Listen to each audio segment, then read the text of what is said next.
Montreal is basically at the end of the St. Lawrence River coming in from the Atlantic, gets to this point and then becomes the Great Lakes system of the 5 Great Lakes: Lake Superior, Lake Michigan, Lake Huron, Lake Erie, and Lake Ontario.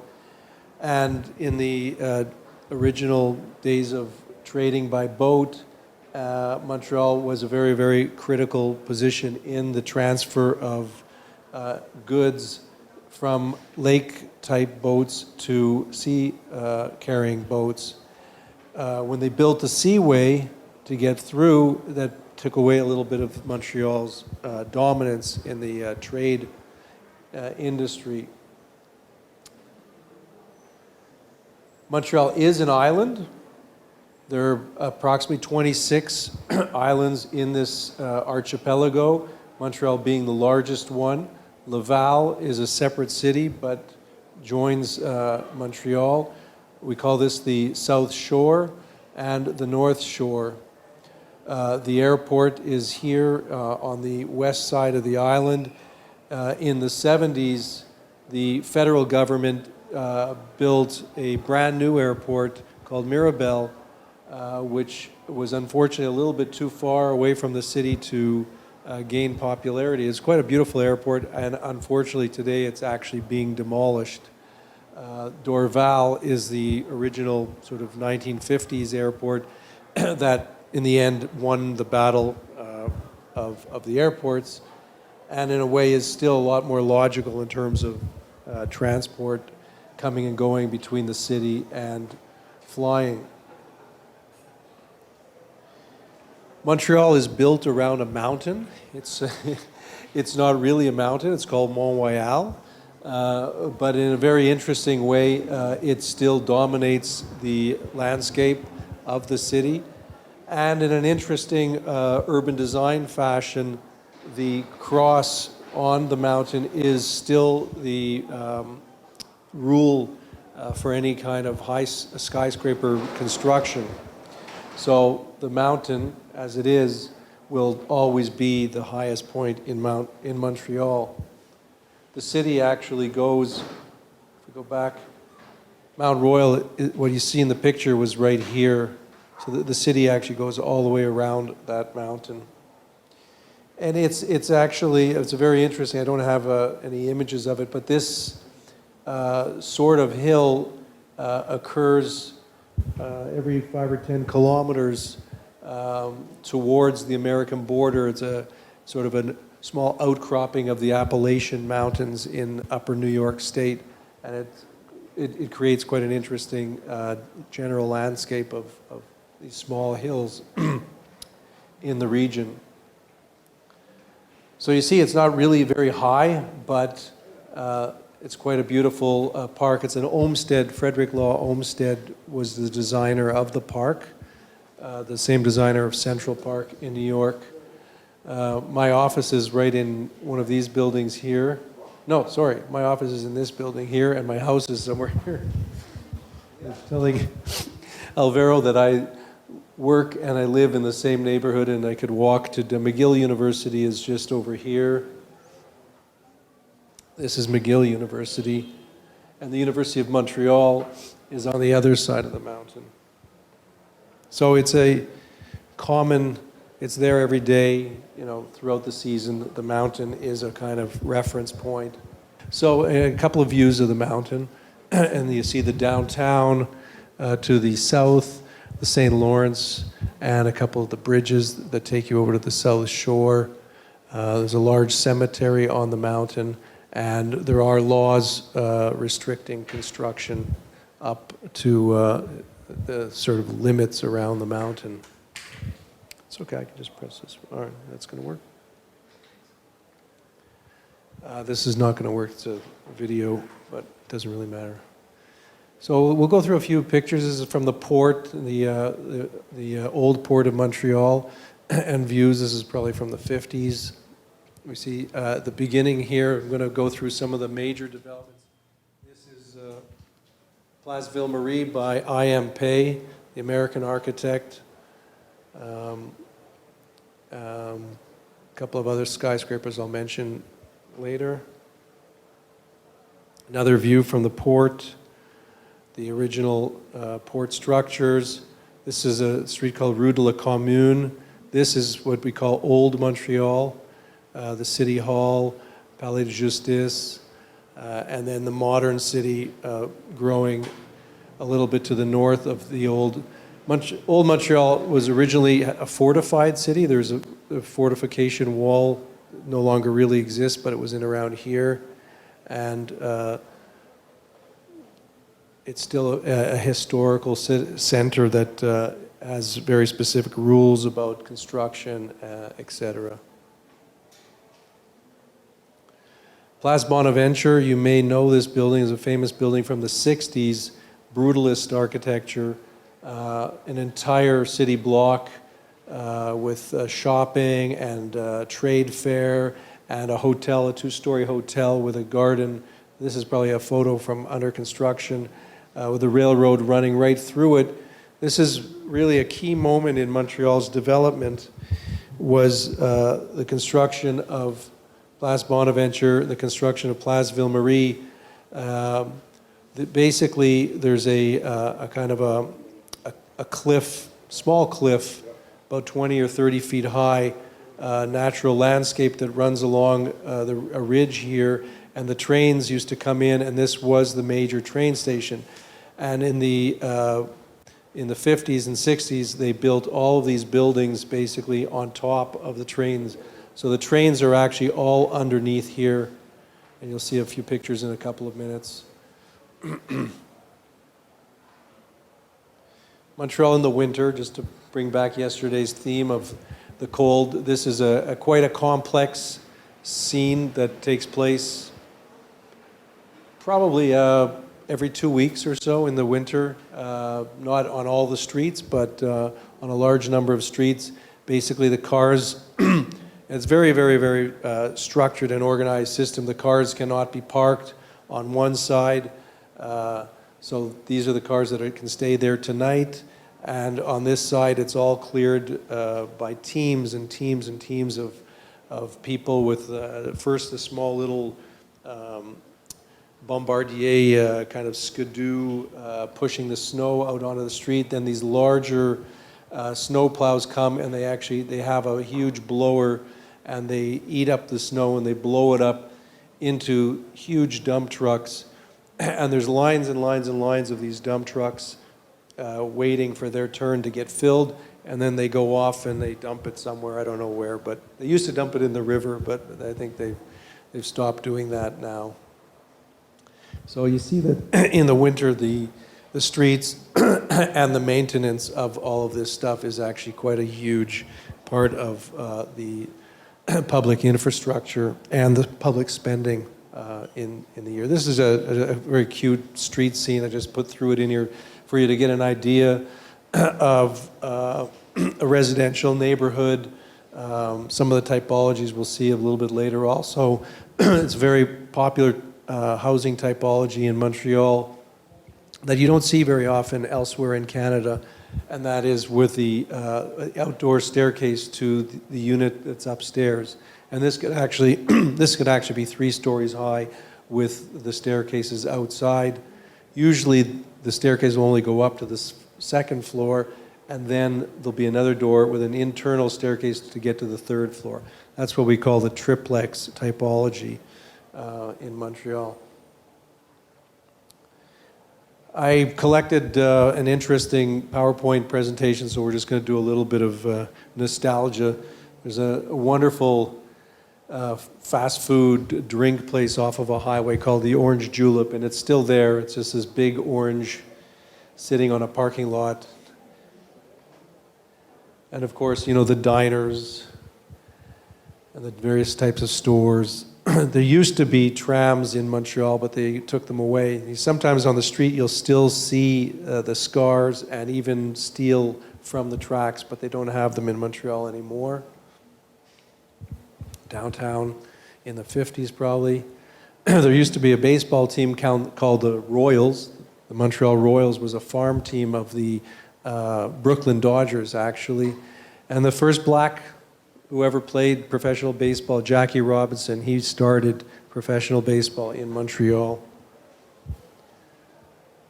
Wooden kind of construction. You see a lot of this still existing in Montreal. The way drinks used to be delivered. This is old Montreal back in the 50s or 40s. This is now called Place Jacques Cartier. There's a statue here, Lord Nelson. So we're right here in the old center of the city.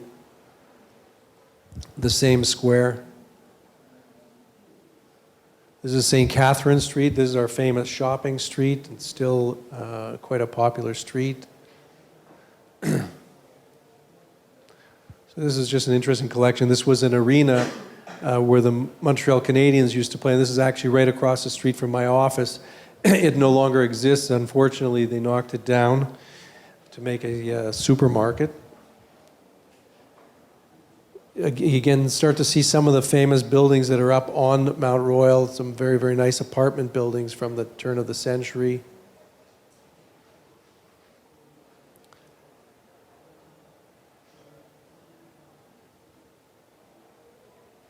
Workers' housing. This is a very, very typical kind of two-story typology with a lane. Now the lanes are used just for pleasure and maybe for parking cars, but basically the typology with the street and the lane and the street is still omnipresent. We see some of the port structures. Classic kind of 50s shopping mall. The big, the industrial buildings on the main street with the signage painted on the sides.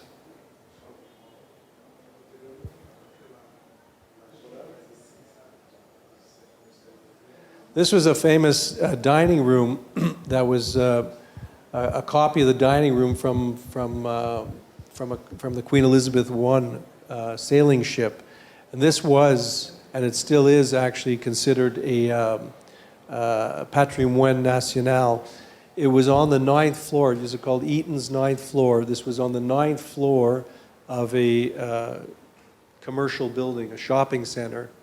And people used to go up to this 9th floor and have tea and have crumpets and club sandwiches and things like that. It was quite a nice thing. Unfortunately, the funny thing is the company no longer exists, but this space is still somehow preserved. I don't know how, if we'll ever see it again, but it is a national registered space.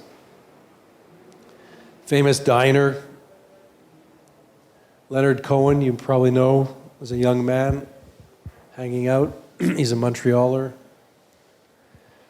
Famous writer, Mordechai Richler. I don't know if you've seen the movie, The Apprenticeship of Duddy Kravitz. That was a famous book by Mordechai Richler. It's a story in Montreal. And of course, the hot dogs, the Montreal hot dog. You get the feel of the street, St. Catherine Street again. A great deli is no longer there. Of course, development taken over all these things. This was a famous place for sandwiches and desserts. It was all yellow. The whole interior was yellow. Yellow tiles, yellow wall, yellow ceilings. It was beautiful. And so the 50s kind of landscape that you probably know from Images of America, with the fantastic lights and things. You still see a few of them nowadays, but a lot less. People going out for dinner. Montreal in the 50s was a big kind of bar and gambling place. It was one of the few places in North America where you could go out. It was kind of like the Las Vegas of the North. Even Playboy had a club there. 50s Montreal was quite the scene.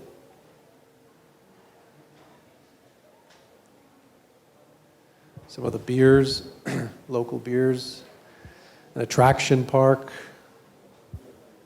for toys and games. Another winter scene. More of the same. We used to have milk delivered by a truck. I guess you probably did too. This is actually still around. It's a preserved monument. Commercial shopping store. Steinberg's was a very famous place for food.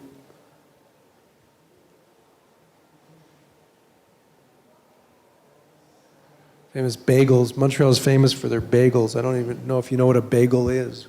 You know what a bagel is? Hockey, of course. This is the famous Montreal Canadiens are a legendary team. They're sort of like, I don't know, they're kind of like, I guess, Barcelona or Real Madrid would be in soccer. This is where the rest of the... now I'm going to talk to you a little bit about some of the major developments in Montreal, some of the major events, starting with, we'll talk about the metro and the underground, some of the major buildings, the Expo 67, the Olympics in 76. These are kind of the big hits in the development of the city. So this is what I was showing you in the earlier picture of the train tracks. I'm not sure of the angle of this. Oh, I do know the angle of this picture. The St. Catherine Street runs east and west. It's right there. And then René Lévesque, it used to be called Dorchester, ran right there. And then I guess the natural topography was really right here. And in the 50s, they decided basically to build over all of the train tracks and construct some major downtown structures. A small point of interest is this train track goes right under the mountain and out to a suburb on the other side.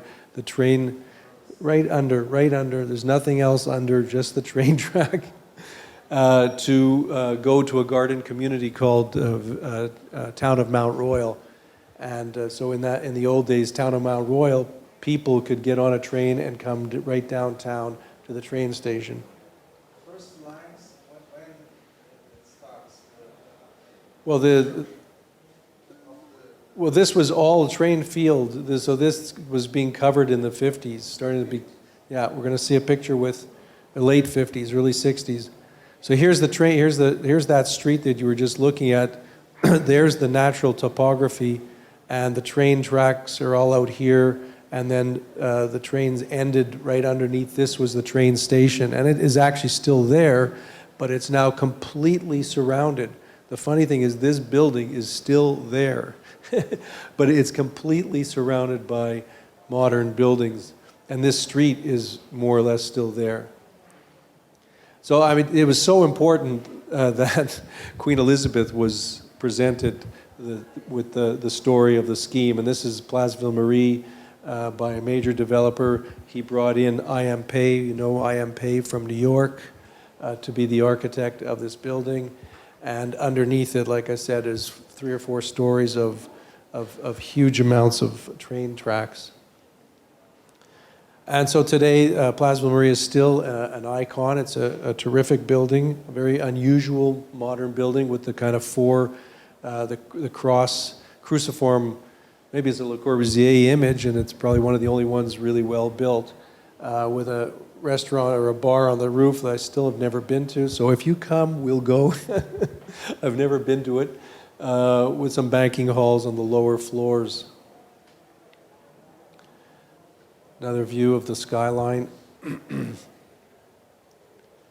So you get the feeling. The other thing that was quite brilliant in the design of Place Ville-Marie is, I don't know whose idea it was, but they have a turning spotlight. And it's the only one in the city. It's a spotlight that turns on a regular basis every night, all night long. And so you have this very simple, very beautiful beacon that is just turning on a regular basis around the city. Another another very interesting tall building built in the 60s is by Nervi. And what's his name? But with the same architect that did the Milan Tower. I forget his name. Anyway, So Nervi's the engineer, and this was actually it's called the Plaza Victoria. It was actually originally a scheme with 3 towers of the same form. What's quite beautiful about it is that is the structure, the 4 posts on the corners. You can see the mechanical floor dividing the form into 3 levels. You'll see in another picture perhaps there's a banking hall on the ground floor. So the unique nature of this 4 cornered tower is still quite remarkable. So at the bottom, slightly larger, this was actually the original location for the stock exchange. It was built for the stock exchange of Montreal. They are no longer there, but you can see the interesting structural gesture of opening up the corners so that you know that this is the structure of the tower. And this is This is Place Victoria. It's right on Place Victoria, which is a famous public square in Montreal. Mies van der Rohe also was invited to do a project. There's a wonderful little building, a little complex called Westmount Square, which is comprised of a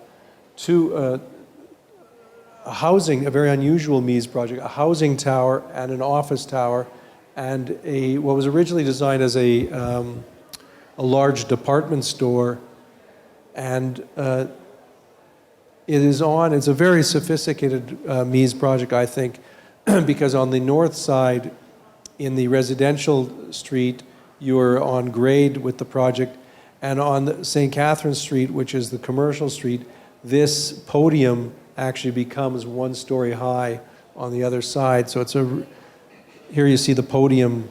So on St. Catherine Street, which is the commercial street, you get the podium acting as a storefront, street front on St. Catherine Street. And then this rather nice, too bad it didn't work. It didn't work as a store. It became offices, this flat kind of horizontal building. A couple of other pictures of the project. It's a wonderful little project. And then there's a British Canadian architect who did a couple of really wonderful buildings in Montreal and in Toronto named Peter Dickinson. I'm showing you this one because it's called the Canadian Bank, Imperial Bank of Commerce, CIBC, because I think in terms of curtain walls, it's a very unique curtain wall. It's actually got slate, greenish slate as the spandrel panels in the curtain wall. So it has this kind of mix of kind of Miesian industrial aesthetic, but with a slightly more vernacular and unique language to it.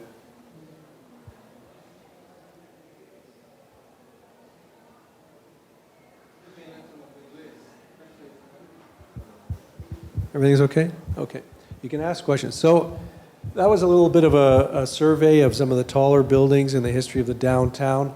One of the more interesting stories, probably historically for anybody, was Expo 67. Expo 67 was really, first of all, it's the centennial year for Canada, the 100th birthday of Canada. So Expo 67... 67. So 67 was a huge national event, and the fact this is kind of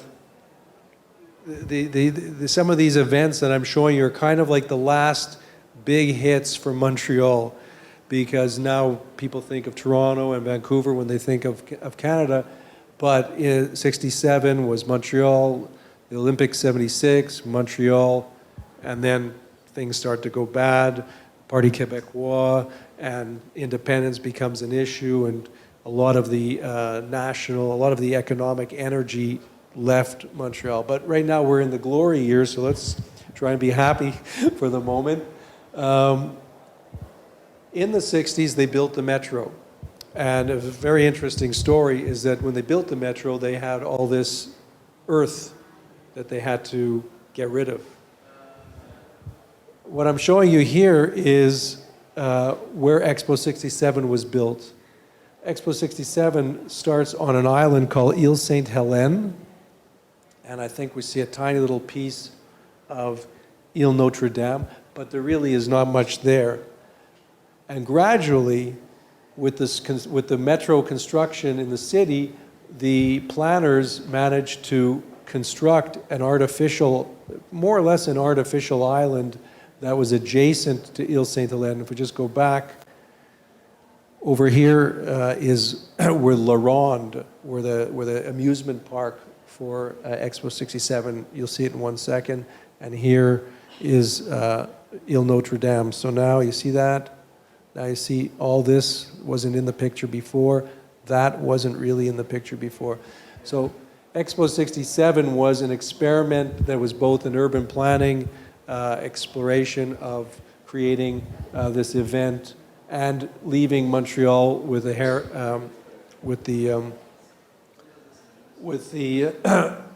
the patrimoine of a new system of islands. Downtown, Old Montreal is right here. A lot of the grain elevators that you saw yesterday are over here, and they built basically a new road called this is called Cité de Have. Expo 67, you'll see it in a few minutes. Habitat. Habitat, the famous housing you probably know from Moshe Safdie, is right here. And they built this lovely bridge called Pont de la Concorde.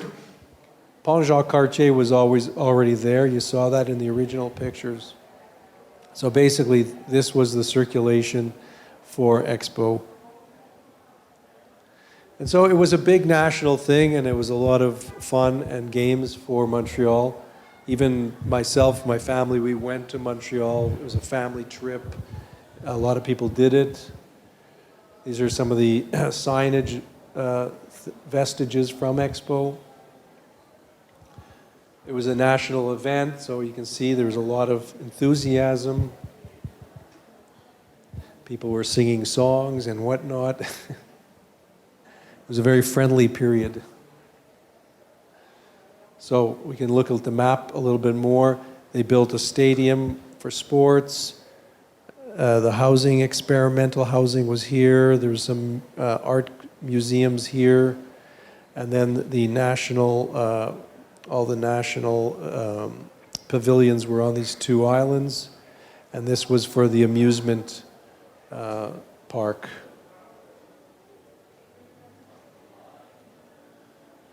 So it was probably a very wonderful time for architects and for urban planners. They explored all kinds of subjects like circulation and trams and whatnot. And then, of course, there was the architectural explorations. The famous German architect who did, Frey Otto, who did the 72 Olympics. He did the German Pavilion in '67. Buckminster Fuller, you know, the American, did the American Pavilion. The Russian Pavilion was quite strong. The British, this is Frey Otto. This is Frey Otto. This is the British.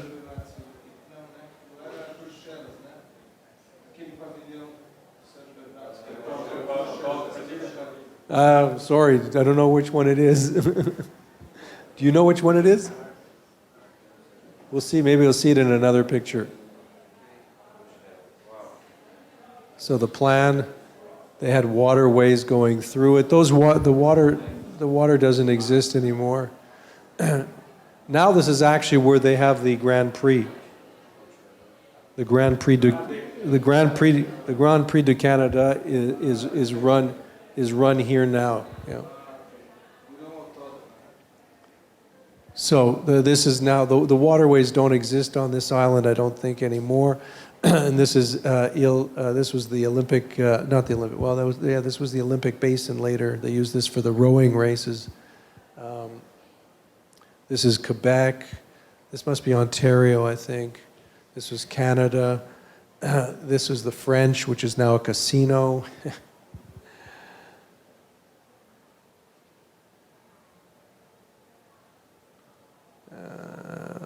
Famous Calder sculpture, which we still have. Calder, yeah. These are the swimming basin. This is an original structure, and it's still there. It's still the swimming. They had the World Championships a couple of years ago. So it was just a wonderful time, and it was interesting for me to get a chance to look at some of the imagery, the postcards that were made at the time, the people mover. They had a system of teleferic and the expo train that brought people to the island. Canadian pavilion.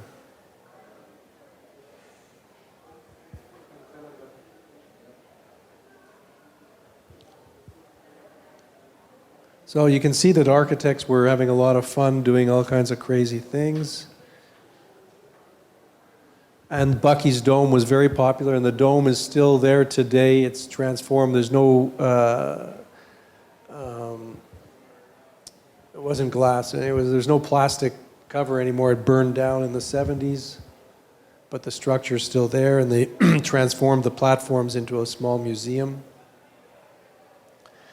The train, the expo train actually went right through it. And I remember when we went, that was the only chance we had to see it because the lineups were impossible. You couldn't get in.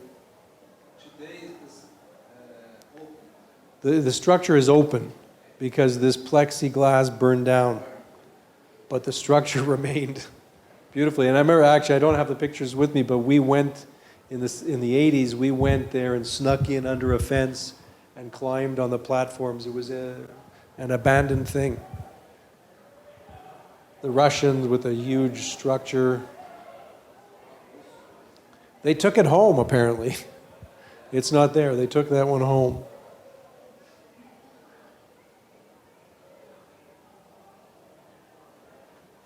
That's Frei Otto.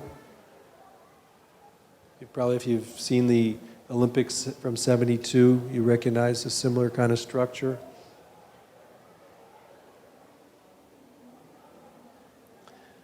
Habitat 67, you probably know it from housing courses. Moshe Safdie. This is very, very popular, very expensive. Nice place to live, very nice. Beautiful. They have a view of, nobody else has a view. Although there's somebody else built something here that's not very nice, but still, it's very expensive because you can imagine the upkeep on top of the terraces and whatnot. But I visited someone's. It's very interesting because somebody will have like 3 boxes, and you'll go in and you go down, you go across. It's kind of fun. Very complicated structure, but this is the Quebec Pavilion. It was quite a beautiful pavilion. It's now part of the casino. Cuba. The Calder.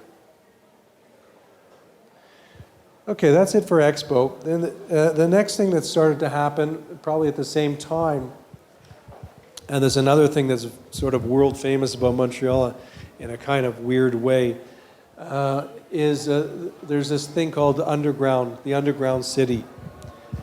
It's really quite practical. You know, what's shown here in blue is, this one's not really connected, but what's shown here in blue is all underground, that you could go from McGill University, you could go to the train, you could go from the train to Place des Arts, all from the inside. So it's known worldwide as this kind of special architecture, which is, useful in the cold weather when it's minus 30. But it's unfortunately not a very good architecture. It's sad. Most of this is all commercial, so they just make deals. They make deals to connect from one to the next, but there's no real architectural flavor. The cultural ones are these ones, this is more of like a cultural axis. The architectural quality is superior. But what I was telling you yesterday about this theme of the 3D city that we like to work on, Unfortunately, this is all flat. There's no interaction with the outside.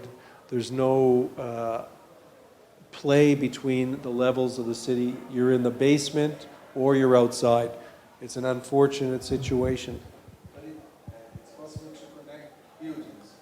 Yeah, the buildings are connected. You can go, it's just, it's private property. You go through a shopping center and then you're in the next shopping center. You can go to the offices or whatnot. And then you get out at a metro. You can change metros if you want, because in this image, there's one metro, there's two metros, there's three metros. This is the same line, though. That's one line, that's the green line, and this is the orange line. So you could walk from the green line to the orange line without. This is probably 50 meters or 60 meters. This is a small city block here. This might be. Like 500 meters. This is I'd say that's 30 meters. Is there a scale here? This distance here is, say, 100, 200, 300, 400. There it is. There's 500 meters right there. So this is maybe a 4 or 5 kilometer, 4 kilometer walk, say, inside.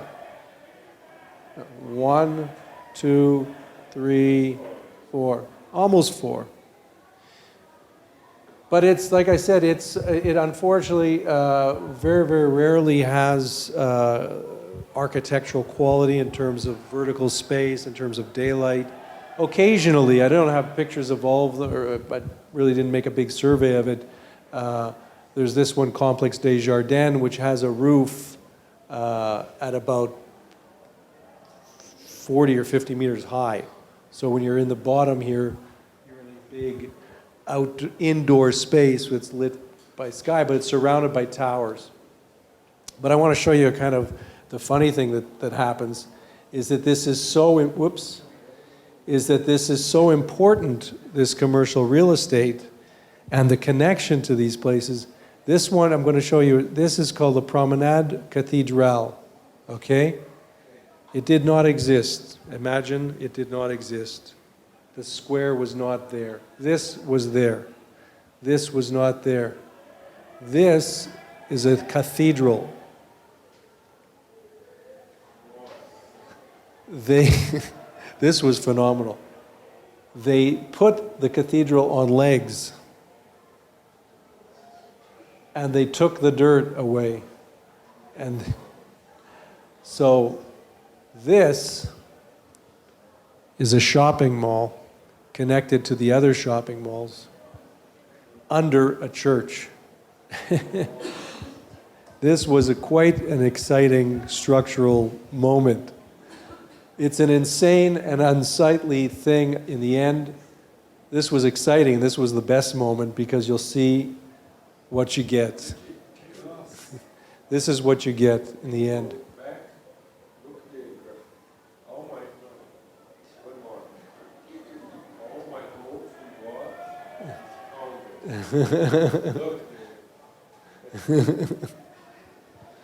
This is the craziness of the underground city, unfortunately. It's pretty funny. And this is what you get. So I'm sure you've seen these spaces before. It's not exactly why we're trying to be architects. And then you get a lot of this sort of thing, which, people try hard. They try hard, but this to me is sad. And as a studio I try to do quite often is in that Place Victoria, which I showed you, the Tower of Nervi, this will be, the park is right there. This, you will walk under a public square for 200 meters to get to the next shopping thing. Why can't this guy make a hole? Why can't he make a hole here? Do something. It's unreal. And yet people will be walking because people are like, out of 1984, they have to go to work and they don't even think. This is a modern one. I don't know what kind of designer, you know, unfortunately, this is nice. This is nice. You know, somebody put some color, but this is unfortunate. And if I could show you actually, the funniest thing, then occasionally, this is a laneway that was done in the 70s. So behind buildings, remember I showed you the typology, the Montreal typology with the lane? Well, in an old one in old Montreal called Ruelle des Fortifications, they came and built just a glass roof. This one's not so bad. It's not great architecture, but this, at least in the terms of the underground city, is kind of, you can imagine, so you could go down, get on the metro, or go to another building. But at least in the walk from one to the other, this kind of thing does happen occasionally, but not often enough. Test question. Who knows? He's too old. Who knows who that is? So the next big thing in Montreal was 76. And Nadia, she stole the show. There were a few other good ones, but definitely some good Sugar Ray Leonard and Juan-Torino, Alberto Juan-Torino, I think, won the 400, from Cuba, won the 400 meters, and Sugar Ray Leonard won the gold, but she stole, so I found a few things. That's what they said, she stole the show. She's perfect. Not a great story about architecture, though. And actually, Fernando, when we were talking yesterday about deglobalizing, and I realized afterwards, this must be very sensitive for you guys, because how can a country have an Olympics and not have their architecture on stage? Well, this is not our architecture either. This is the mayor, was a fan of Roger Taillibert, French architect. He might have done a nice stadium in Paris, I don't know, I think he did. But Roger Taillibert was brought to Montreal and he did the Olympic Stadium. Unfortunately, I think part of the problem with stadiums and this kind of event is that you create something that has nothing to do with the city structure.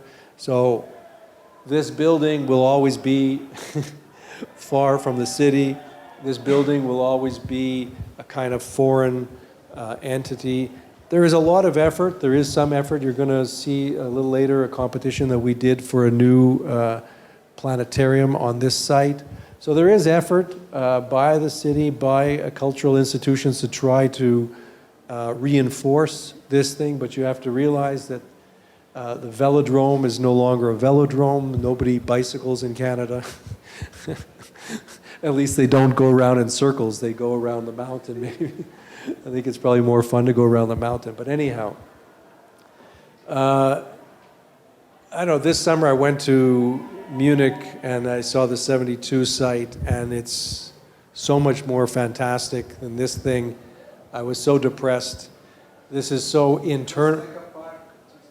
It's a park, but it's open. This is a closed thing. I don't even tell you the names that people have given this thing. Sure, it's got a nice lookout. You can see the city, but unfortunately, it's a very closed architecture, and it's a building that nobody will ever really know what to do with in the long run. But it was an important moment in the development of the image of Montreal, not so much about the architecture. So I just wanted to share that with you, and we'll move on. This is for the marathon. And the Olympic housing is still a kind of a nice housing. It's very popular to get an apartment in this building, in these two buildings.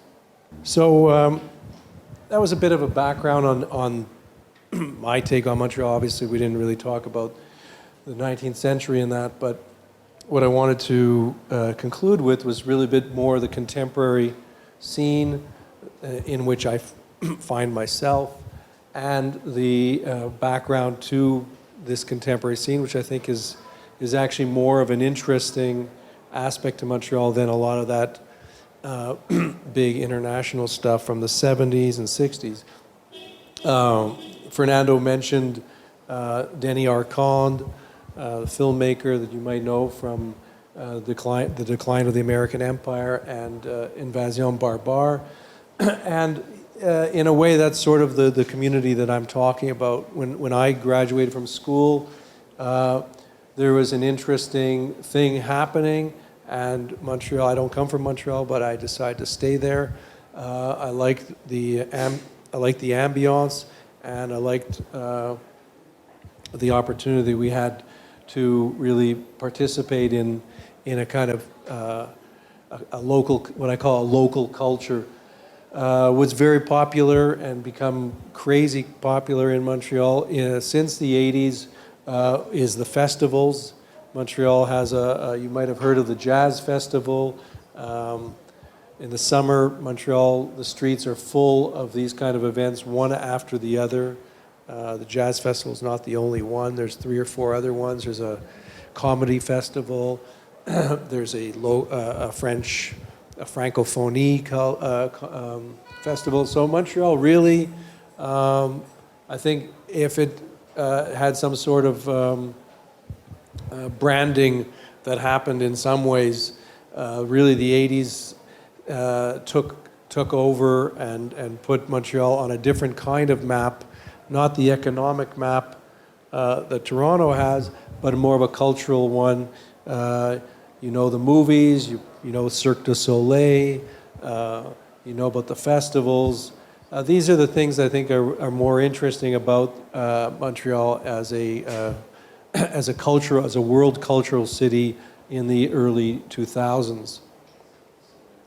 And it's a continually developing thing. There's artistic groups that produce all kinds of events. One group that introduced these swings, and every year these swings come back and people love the swings.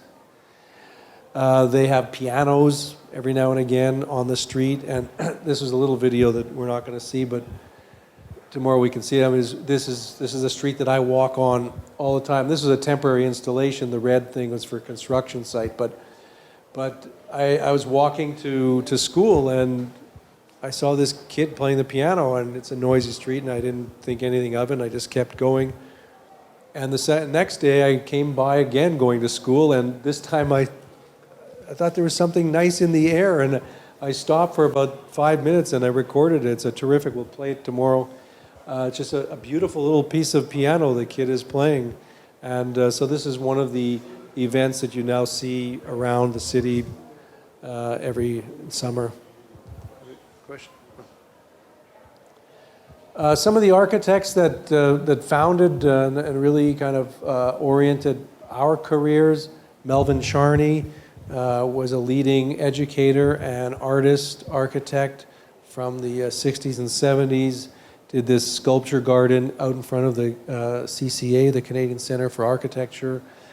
He was quite a vocal critic of modern architecture, and especially kind of corporate architecture.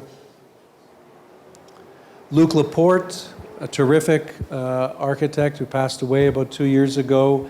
A wonderful sort of French sensibility.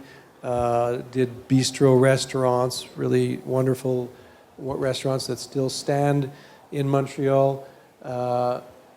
This is the L'Express. If you come to Montreal, you'll go to the L'Express. It's a nice steak frit place. Very, very, everything's handmade. He had a kind of a sensibility which I really appreciated was things that were basically just made by artisans. I mean, it's something that when I go to the Pinacoteca and see this kind of stuff, it's perfectly normal for you, but in the sort of corporate North American world where this would normally be made by a glass curtain wall company or whatnot, this is very unusual. Might not look like it today for you. This was a terrific building. The building still exists, but this store doesn't exist anymore. It was called Lux.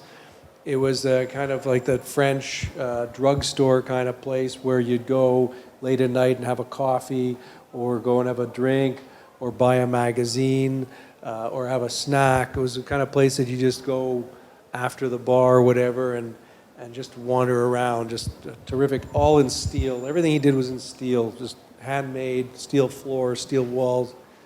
Again, for you, it's perfectly normal. He did kind of a European touch that, for us, I think was an important precursor for our own work. This kind of glass dome, again, all made by hand. And so this is what I was saying. You kind of wander around, you have a snack, or you go upstairs to the bar, or you buy a magazine. It was just a terrific notion of social space in the city. This was a restaurant, excuse me, Le Sam doesn't exist anymore, burned down. But again, you see the sensibility of the glass and the steel and the wood, everything made by hand. And this is a friend of mine, Jacques Rousseau, a kind of a mentor, built this house in the late 80s on a typical kind of Montreal site. He no longer lives there, but I think at the time was an incredible essay on kind of what somebody might call a kind of a dirty realism. The concrete, the steel, the typology was fantastic. You'll see the plans. Basically, the rooms, 2 rooms, basically on the ground were. Sorry, this is the ground. On the ground, this was his office and living room, a giant kind of entry hall. So the typology, the typical kind of Montreal typology, but really turned around in a different way. Everything about what that he did was unique. The sort of the second floor basically was double height, was open, and you walked across this kind of bridge to go from the dining room to the kitchen, fire stairs, and garage doors at the 2 ends that allowed the whole house to breathe. And on the 3rd floor, the bathroom and shower occupy that kind of interstitial space with the 2 bedrooms. In the basement, there is a studio space. This is just down the street from my house. So the garage doors at the 2 ends of this interstitial space, they can open up and let the air go through.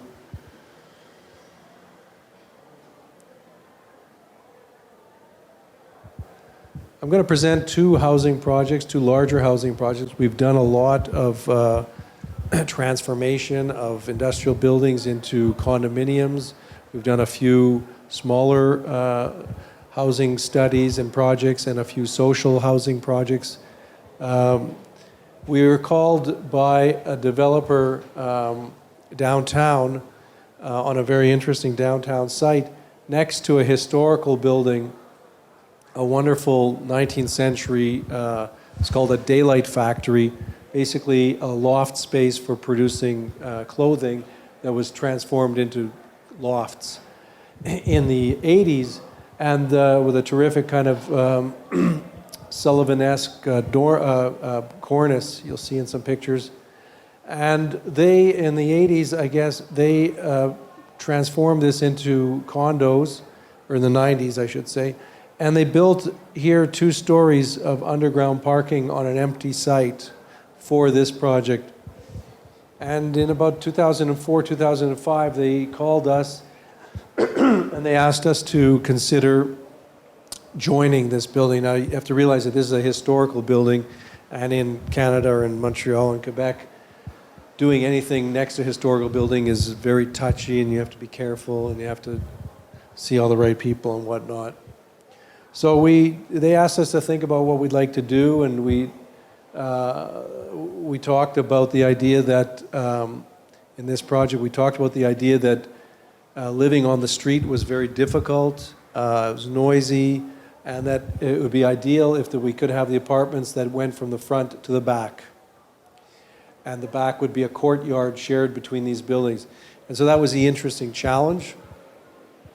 And it led us to propose a two-story unit typology that would basically jump across a corridor in a kind of Le Corbusier style, but not quite the same section, where the units would have their entrance on the corridor side, and then they would have a full width apartment on the second floor, so which led to a very interesting typology, which we'll get into.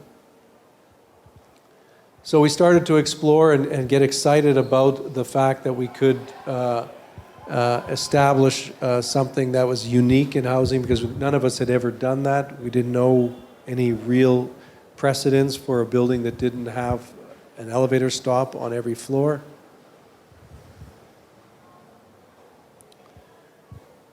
I'm kind of going to backtrack a little bit and say that basically the projects I'm going to show you now from the same developer, in the end turned out to be a very interesting urban project.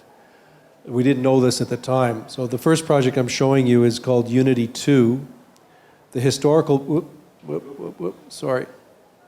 The historical building that you just saw with the cornice is called the Unity building, and its footprint is like this with a T. And the cornice, the big cornice is there. And this is the inner part of the T. And so our first project with Unity 2 and Unity was to form this courtyard. And in the Unity 2 project, we proposed an entry hall. These are the major streets around it. We proposed an entry hall that would link to that courtyard. A few years later, the same developer bought a piece of a building that was right here. It was an old building and it was in terrible shape. And surrounded, by the way, on three sides. That subsequently would become the second project you're going to see called U.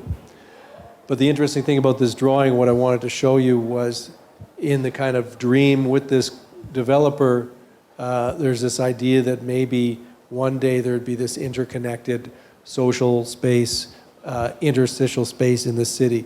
This part is probably not going to happen. This is definitely already there. There's a porte cochere here. There's a bar in this building that has its terrace on this. So this part is definitely existing. This other part will be hard to do just because of basically the fire laws and things like that. So Unity 2 is our first project on this site. Unity Buildings, the historical building, and the second project you're going to see a little bit later is called U, and it takes the place of this property. So as I said, you can see that this property is extremely surrounded.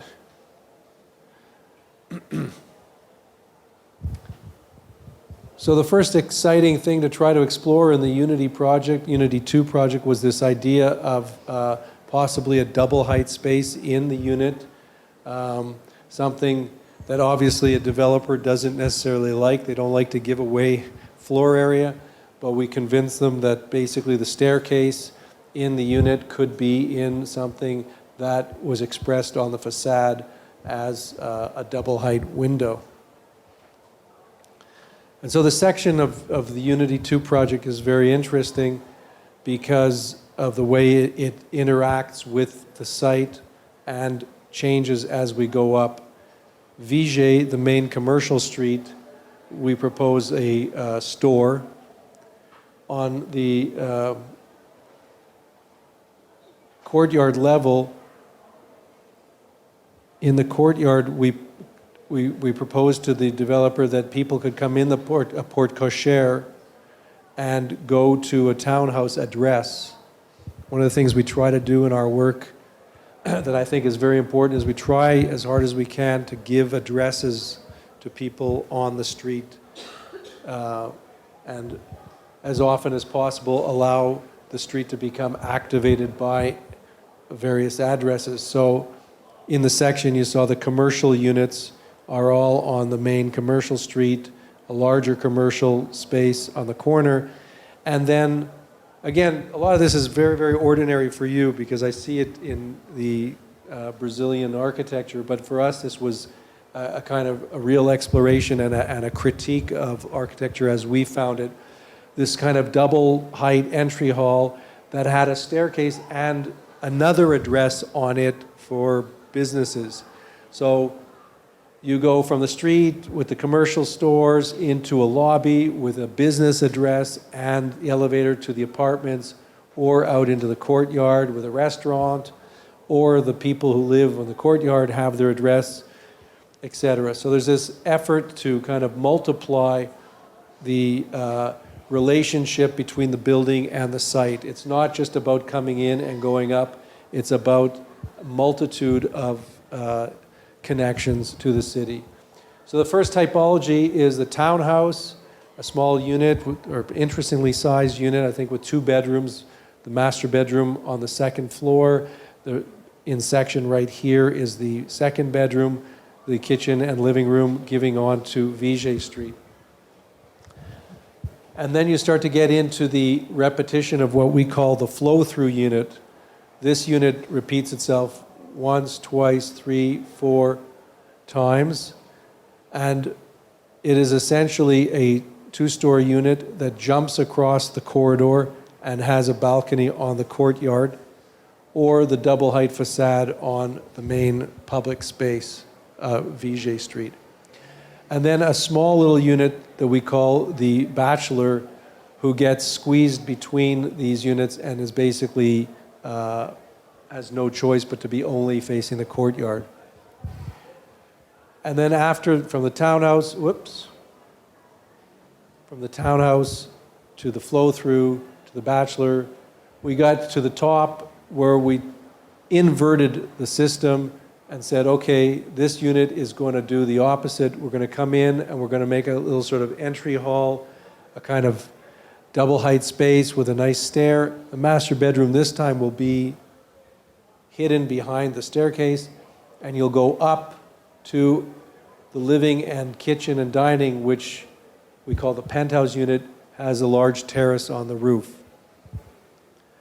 Now, this might be ordinary for you, but this was very different for us because this floor doesn't have a hallway.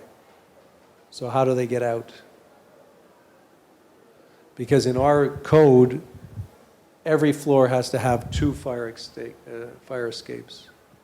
So when you're here, you go out into the hallway, you can go that way, or you can go that way, and you get out. These guys, this floor doesn't have a fire exit. Sorry, it does, but it doesn't have a hallway. Basically, and this is, again, we're talking about, I was in Brazil, you were talking about, you know, how certain typologies work very well when well-to-do or people who are relatively comfortable live there. This is a leap of faith, because this, I called it the balcony. Remember, I called it the balcony. This is the master bedroom. This is the balcony. This is the fire escape. All of the apartments. Everybody walks here, if he needs to. You don't use the fire escape as a daily method of going around a building. You use the hallway.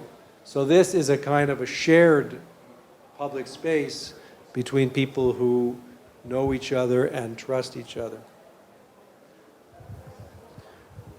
So in 3 dimensions, the type of units, this is what we call the flow-through. This is the main unit that occurs the most. The flat is the guy who's caught between the flow-throughs here. The townhouse was the unit that had its address on the courtyard. And the penthouse unit is the upside-down unit. This unit here is basically the flow-through, but on the one wing, it gets very, a little bit tighter, so it really becomes more like a cube. So in terms of the development of the design and the development of the elevations, what became important with the client and us was we argued, okay, the double height space, we're going to put the staircase in the double height space, and we're going to express the presence of this double height space on the facade. So you'll see when we look at the elevations, you'll see the difference between the facade that has one window and the facade that has the double height.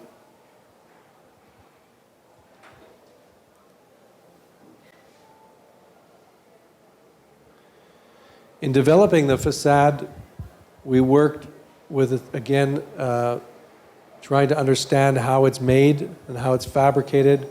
We developed a language of a series of brick panels. Whenever there is an opaque part of the unit, we suspended brick.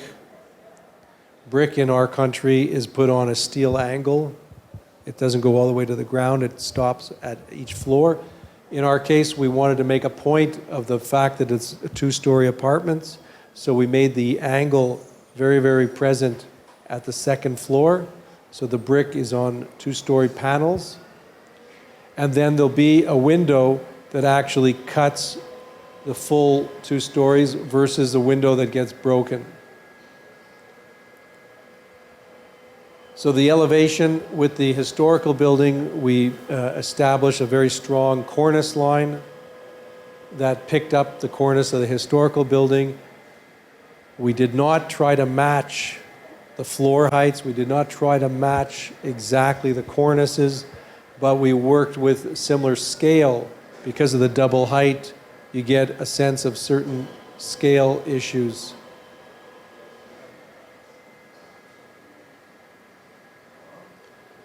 The cornice from the Unity building is picked up in our cornice on, this is called St. Alexander. The height drops down. We drop down the height in section because of the courtyard and Unity building. So this, we dropped down 2 stories and allowed more light into the courtyard.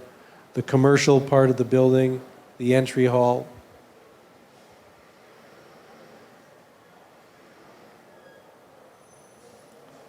And here it is today as it's built.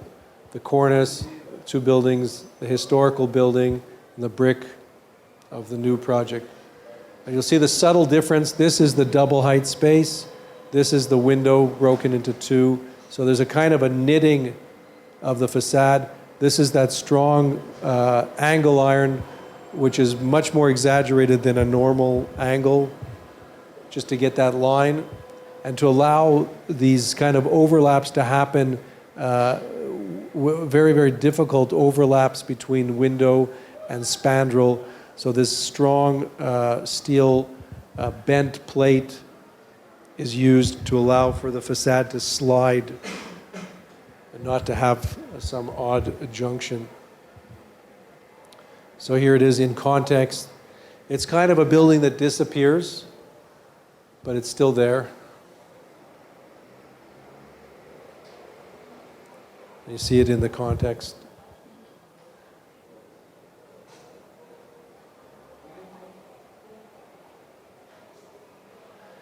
And then as we wrap around, this is called a mitoyen. This is called a mitoyen wall. I don't know if you have these here, but in our construction code, we can't build with windows on the property line.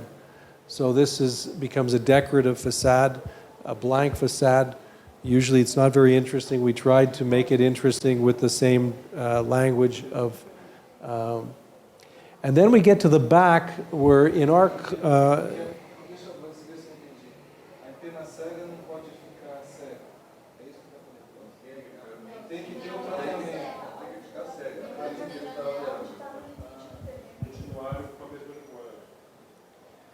Then the interesting thing, we wrap into the back where in our context, the brick is more expensive. The brick is heavy in terms of structure.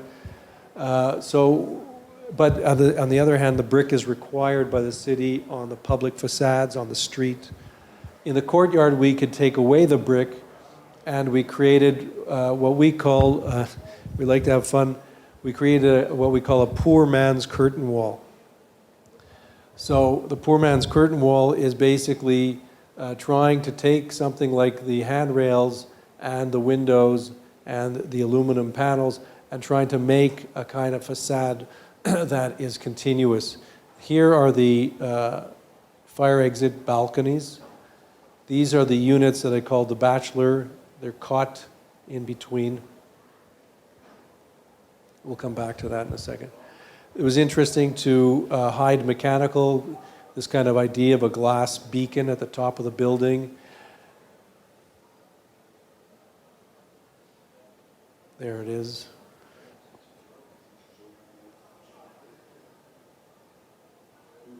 And this is the exaggerated steel angle to hold the bricks. The contractor was not happy in the end when he found out what we were doing. And there's some studies trying to understand how to make this kind of thing that has very strong gouges, how to fight the cutting by jumping across. This is an interesting thing. Also, this is probably nothing special for you, but one day I said to the owner, you know, we could put the stairs outside because the stairs inside take up valuable real estate where you could have rooms. And he said, okay, that's a good idea. In the end, I think he was very relatively unhappy because this cost a lot of money. Especially the original design, this was cantilevered from these. This was very sadly, these posts were very sadly added because here and here and here and here was a beautiful steel arm that was projecting from the structure. And one day his steel guy said, hey, we could do this a lot cheaper.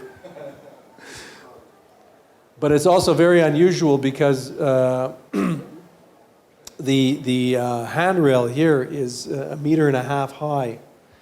Because of the height, by code, you had to make it very safe. But it's still quite an interesting feature. And because of the code, because of the manipulation of it, I could get windows only 10 feet away. So there's windows here, and there's windows even right here in the unit. Normally, you have to, people have to be safe when they're on the stair. So that's why, for example, here you have blank panels, because if you have fire here, it can't get to that. But the distance, by pushing this outside, the distance to these people's windows is more than 10 feet. 3 meters, 3 meters, sorry, 3 meters. You understand? Yeah. Because here in Brazil, we are talking about 5 meters at least. Okay. 5 or 6 meters. Yeah. Then, so the fire exits lead to some interesting structures. There's the bridges that jump across, where that's behind the elevator. This is the elevator shaft.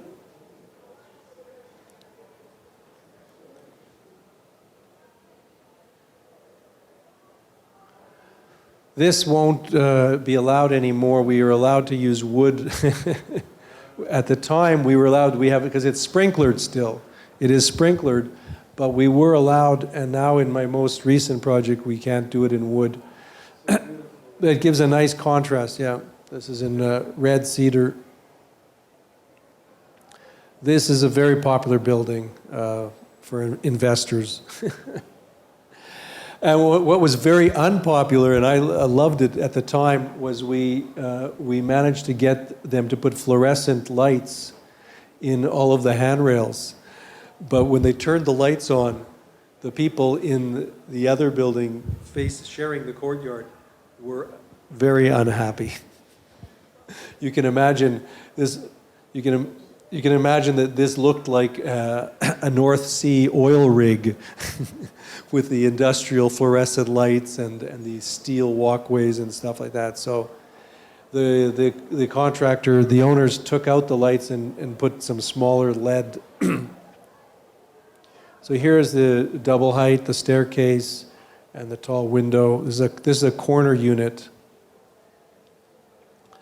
And this is the cutout. So the double height window is right here. This is looking back.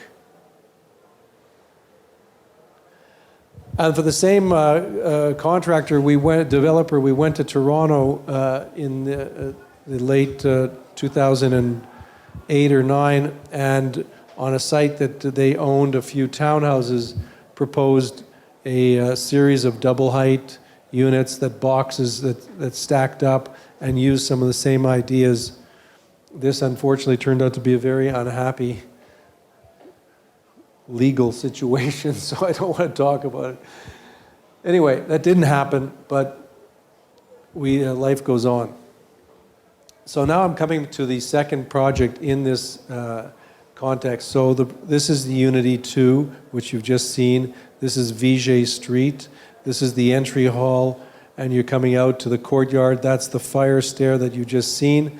And this is the T-shaped wing of the Unity building, which is right here. That's the courtyard. So you're in the courtyard. This is the T-shaped wing. And so this guy buys this building here, which is a terrible building, but it's facing this hill with St. Patrick's Cathedral. So it's facing a park, and in a very unusual fashion, the church, which has its back to the street, because this is René Lévesque Street, this church for some reason was historically facing this street, Rue de la Gauchetière, and so this site is facing that park, and forever will have the church for its view.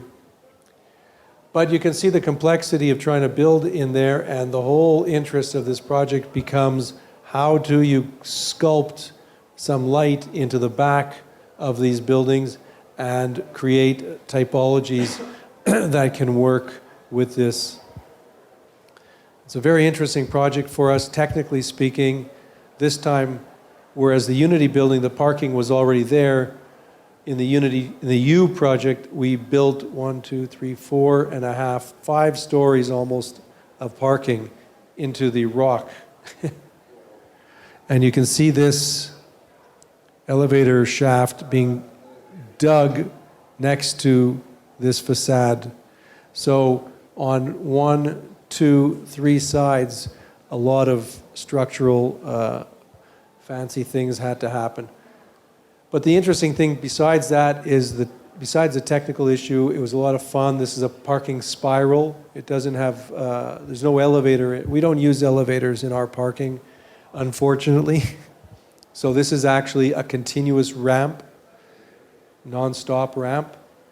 And then, like the Unity 2 project, we played with some typology. There's a restaurant on the ground floor, commercial on the second floor, and I think I have some better sections. We're going to get to the typologies in a second. So at the beginning, we looked at some of the excitement that one could try to generate around mainly one facade. And the owner, he liked the idea that maybe the apartments could have some sort of expression. So we looked at trying to pop them out in different ways so that these apartments could look that way, these apartments could look this way. Because one of the things that you don't realize is also the street changes angle a little tiny bit. So this sort of thing actually is very exciting because when you're standing here, you're looking straight up the middle of the street from that point on. We proposed to the city a junction with the Unity building that respected the cornice, but tried to push the envelope up higher. It's a very small site, so the owner was looking for more density, and we were allowed more density, but unfortunately, we were not allowed to be 1 foot higher than this building, 1 meter. Not even 1 meter, and that leads to another story. Anyhow, so we lose this. We continue the research about the glass. And the owner is an Italian fellow, and has a very European sensibility. And it was very exciting to talk and to start. And again, this is so possible for you. And we were so excited about the idea that maybe that inner courtyard that you saw, this kind of landlocked courtyard, could actually join a porte cochere and create this kind of outdoor space. And I'm very sad, and that's why I wanted to show this picture, because I'm very sad now that the building is finished. I'm very sad that we did not pursue this. This idea was one of those ideas, and this was actually a staircase to Big City. We were going to buy this space right here and have our own street entrance on this plaza, and the cars were going to drive down into this ramp here, and the stores are going to be here. But sadly, in our climate, you've seen the pictures of our climate and the real estate. Sadly, the owner felt that this shouldn't happen, and it disappeared. He also didn't like the wooden he didn't like the wooden mullions, which I thought were kind of fun. But so the section is interesting because you have the 5 stories circular ramp going into the ground. You have a kind of a service core against the back with the elevator going all the way up from that service core. So here the floors are flat, here the floors are sloped. You get to the lobby and the stores. This building has 1, 2, 3, 4 worlds in section, completely separate. Services of the garage, then a double-story entry hall which connects commercial with commercial, the offices with the restaurants, and a very small courtyard outside between the 2 buildings. This is extremely, again, for you this might be normal, but for us this is very unusual. This is 5 meters away. This is maybe 4, 5, 2. This is an incredible proximity between neighbors. And then a second world, which is small apartments on an indoor corridor around a kind of an atrium to make an apartment hotel. So the owner was looking, okay, the first 3 floors in this case, but we actually pushed this up, becomes 4 floors, very, very small, like 50 meters, 50 to 60 square meters, very small, bachelor, or for out-of-town professionals there for a month or something. It's called an apartment hotel. Then there's a small pool, yes. I don't have pictures of it. It's a small kidney-shaped thing. It's outside. This in section will eventually change and become outside, and the pool will actually be pushed on top of this court. The section changes a little bit. And then, again, for us, a very unusual and a kind of inversion of what you saw in the Unity 2 project. We go outside. You get off the elevator and you go outside to a circulation on bridges, which, again, you saw the pictures of the winter, was an incredible leap of faith that you could come in, go up an elevator, and then get back out in the cold. You're only going to go this far, but when it's minus 30, you're not going to be happy for a few seconds. But there's a lot of gains in terms of code and typology. Because then, in this case now, we have windows on these units, whereas these units don't have windows. They only look one way. These ones can have windows. So here you are in the long section, from the parking to the 2-story commercial lobby, then to the apartment hotel, and then you're outside with real facades and on the bridges. And what you see here in section is very interesting. We call these the cubes. On the ends of the interior court, twice, once here and once here, you actually have units that look into this courtyard and units that look into another little courtyard that we cut. In other words, we cut back from the neighboring thing to create a court so that these guys could have windows. And this guy, the last one on this typology, will have windows here looking, you'll see, towards Place Victoria. So the reason we call these cubes is they have a little staircase in them, and these are tiny little, this is 35 meters per floor. So it's like one room, kitchen and dining, bedroom. Or I should say, kitchen and dining, bedroom, kitchen and dining, bedroom. An incredibly intense relationship. So the section, axonometric a long time ago, but just to kind of show you the complexity of this thing. The top almost like this, changed a bit, is the apartment of the owner, Alvaro. The penthouse. Used to be 4 houses, now it's 1 house. With a terrace, guest room, 4,000, about 450, 400 square meters. 2 bedrooms.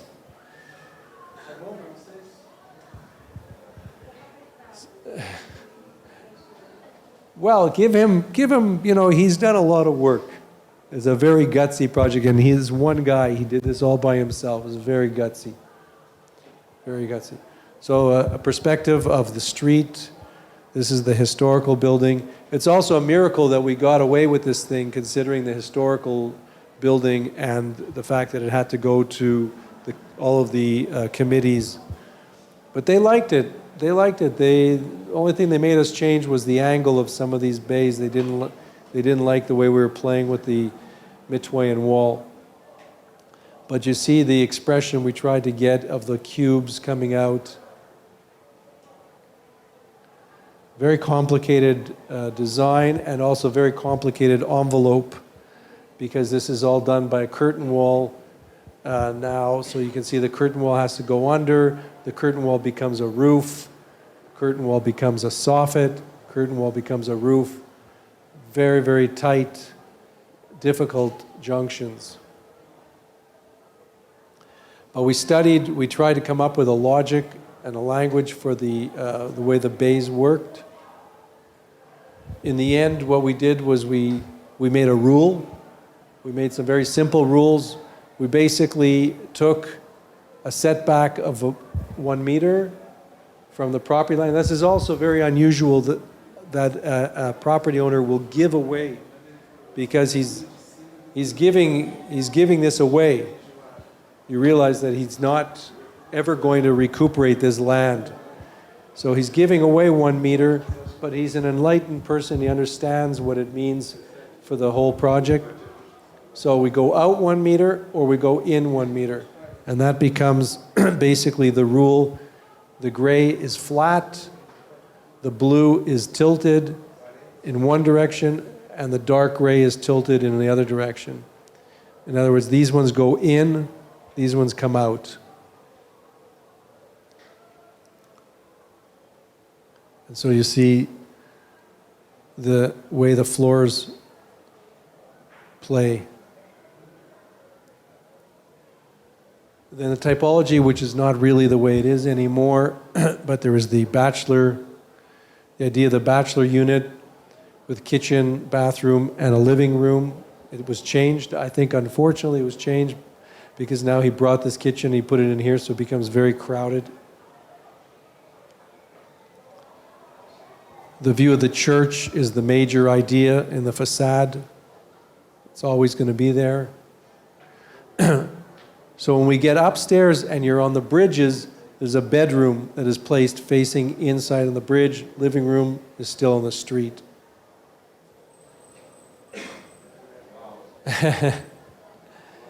This is the whole.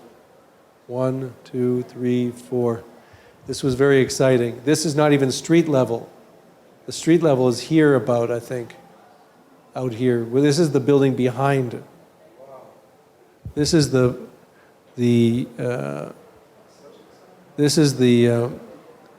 cement, the concrete platform for the elevator. Sorry, no, not even for the elevator, sorry. This was the concrete platform for the crane. The elevators are here. For the crane. And the crane is actually where the pool was going to be. Very complicated also. The crane has to go up and has to stay with the hole all the way up. Then you fill in afterwards when you take down the crane. C-R-A-N-E. The grue in French, a grue. So here against this building, you see we're losing. We have to pour... this is a beam. This is a beam that is poured with the rods shooting in because this building started to crack. So there was a whole crises and all kinds of extra stuff was put in. And now you can see the formwork for the ramp.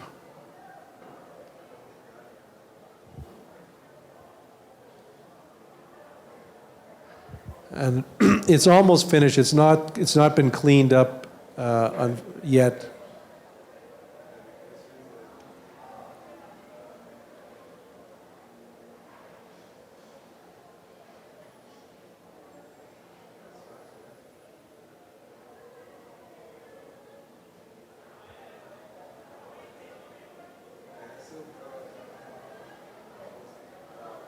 This is inside. We're standing in one of those triangles. This is what I was saying. You feel like you're in the street. You can imagine seeing your neighbors.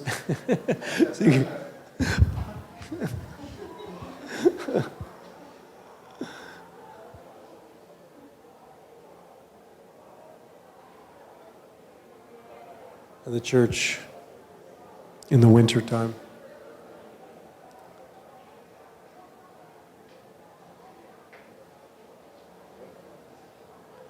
And so the mitoyen wall this time, what was fun, is the mitoyen wall becomes an expression of the...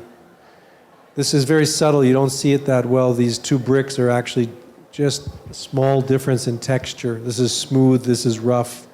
So you see the cubes a little bit.